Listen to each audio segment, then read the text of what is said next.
introduce next Steve Tasane, who's been a Dodo on a few occasions. He is a remarkable performer. He's also performed in all sorts of places: Glastonbury Festival, the Barbican, Ronnie Scott's, Hamley's Toy Shop.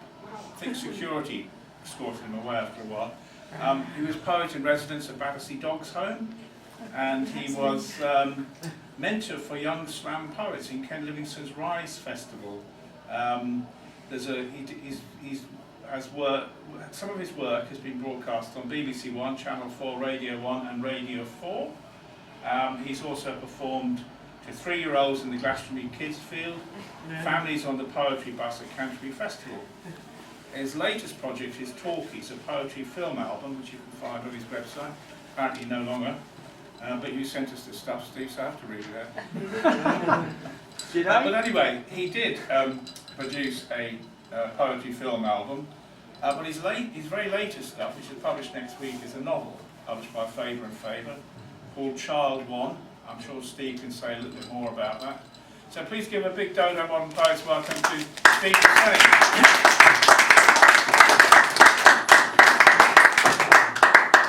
Thank you, Patrick. I'm sure I did send you it, but probably about 10 years ago. I think there was some detail about it being transferred from your website, but Pete that tells me that. Well, the website is a bit out of date. Okay. Anyway, yes, so thank you for that. Thank you, Jay. That was an amazing set. It was just fabulous listening to that. It was really wonderful natural poetry. Just seeming effortless, but with so much depth to it, so it's great. So yeah, I ummed and ahed about what I was going to do tonight. So it's a bit of a strange mix, because as Patrick was saying, I write for different age groups and in different forms, and sometimes they kind of blur into each other a little bit. But when I did the open mic spot here in the autumn, I did this piece, and it went down very well, so I thought I'd kick off with it. So one residency that I was just really wanted that I couldn't get, I came second in the interview, was the poet in residence for the Roald Dahl Museum. Really, really desperately wanted that one too. But so much so that I wrote this poem, which is basically using many, many made-up words that Roald Dahl put into books like The BFG, The Charlie and the Chocolate Factory. And those words are called gobblefunk. But I'm sure you all know that anyway, yeah? So, it's a gobblefunk rap, and it goes like this. I cut my teeth on the BFG and passed Miss Honey's spelling bee. Now I've got more wit than the twits have nits, and I've Dahl's chickens guiding me. I sound absolutely wondercrump, chanting gloriumptious gobblefunk. See, I'm tuned to a different bandwidth. I share a love of lick-swishy language, closer cut than a ham-tongue sandwich, with vocal partidos shootled from the hip lip. I speak fizz-whizzing Wiglish.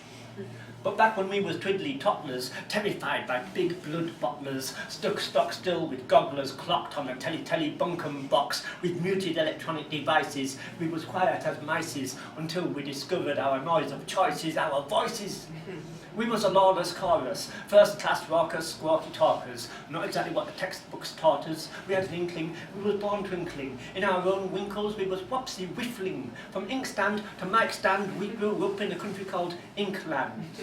I never had to scrabble, bicker or battle. All I ever did was scribble, bibble and jabble. I was a snapper whipping kiddle, my squibbling didn't fibble. I said it straight, I'd never swizz figgle.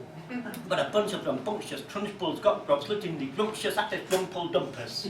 Those blood-bottling bog rotters, those grisly old grunions called me troublesome muggle-wump, a stupid and puny one. There was dogs-woggling, quads-woggling, foulsome fizz-wigglers. But what did I know? I was just a squinky chiddler, and not mucher. Yes, I was a natterbox chat bag, a catastrophe disaster-free, but I gave myself a medal because I said it satisfactorily. They claimed it was impossible. I'd end up at the hospital with a rattle in my windpipe and my tongue around my tonsicles. What a lot of poppy rock, rummy top rub squash. If my buttons get pushed, I'm a human buzz bomb. My splendiferous lyrics will lixivate the critics. My piggery jokery is totally diddly. I'm not dumb silly, though I speak bizarrely. It's those vicious moolies whose language is gnarly. My rhymes are sweeter than all the chocolates of Charlie. For my grand finale, I speak superstarly. I'm a waxy word artist. Truly, darling. We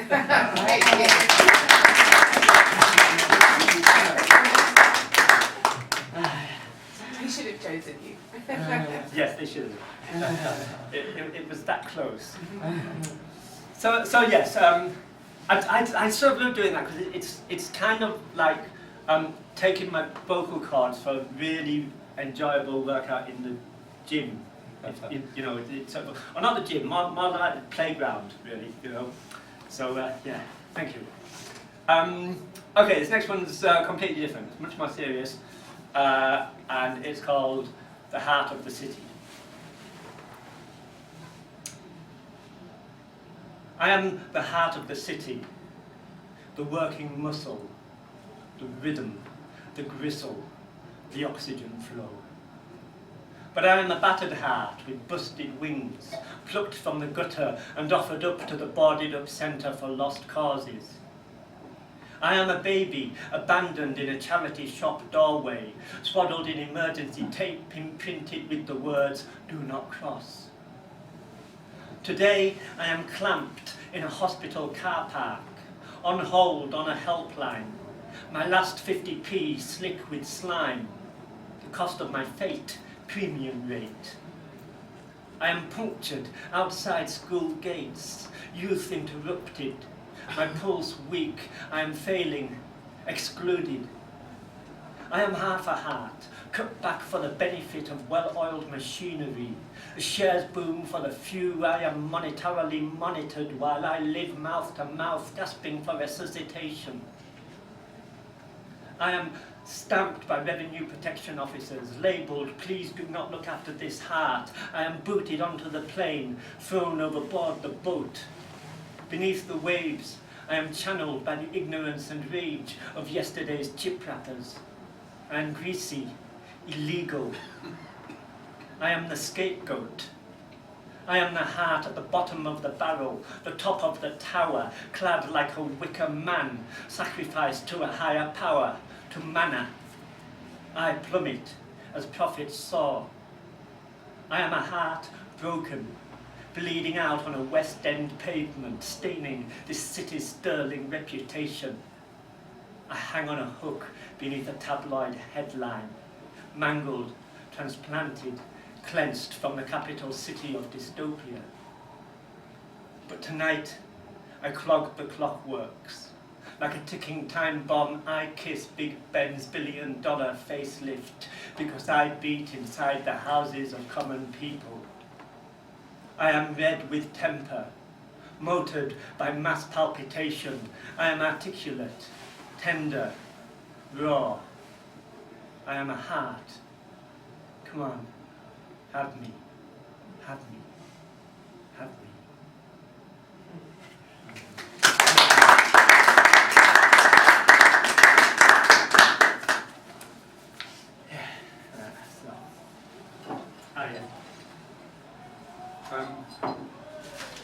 So that can be a bit dizzying changing from one kind of mood to another, but when you're writing them, it's what keeps you really there, because you're not writing the same thing over and over.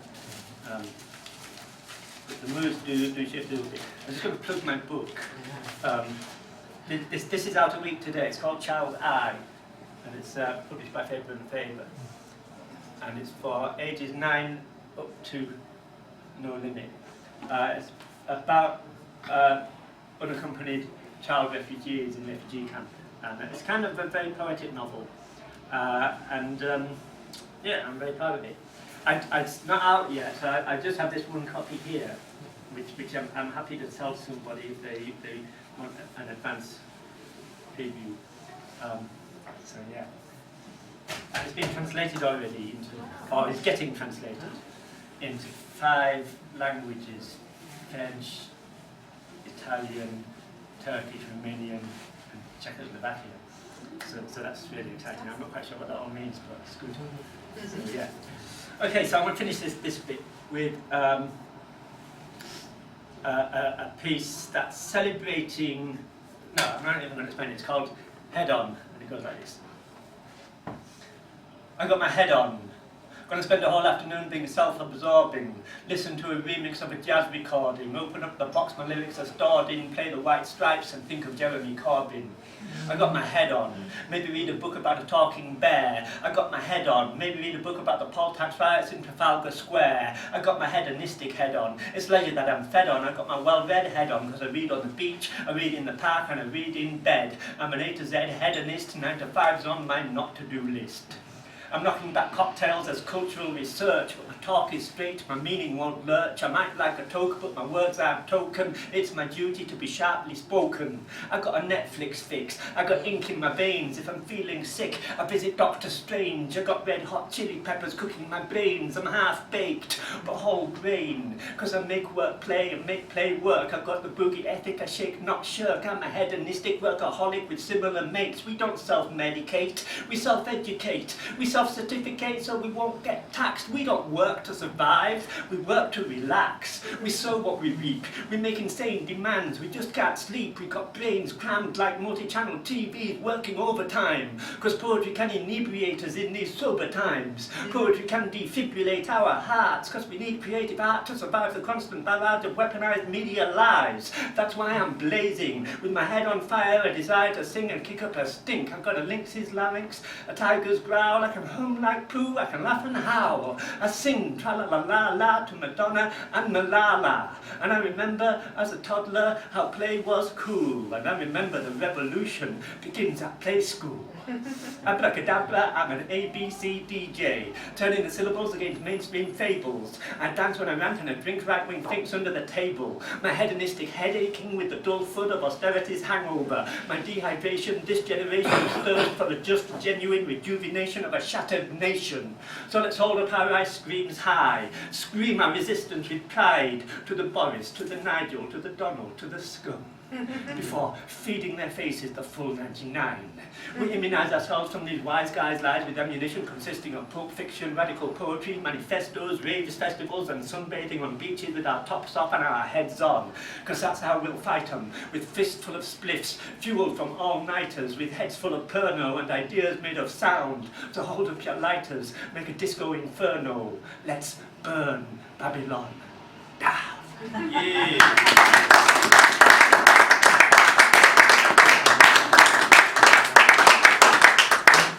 Excellent idea.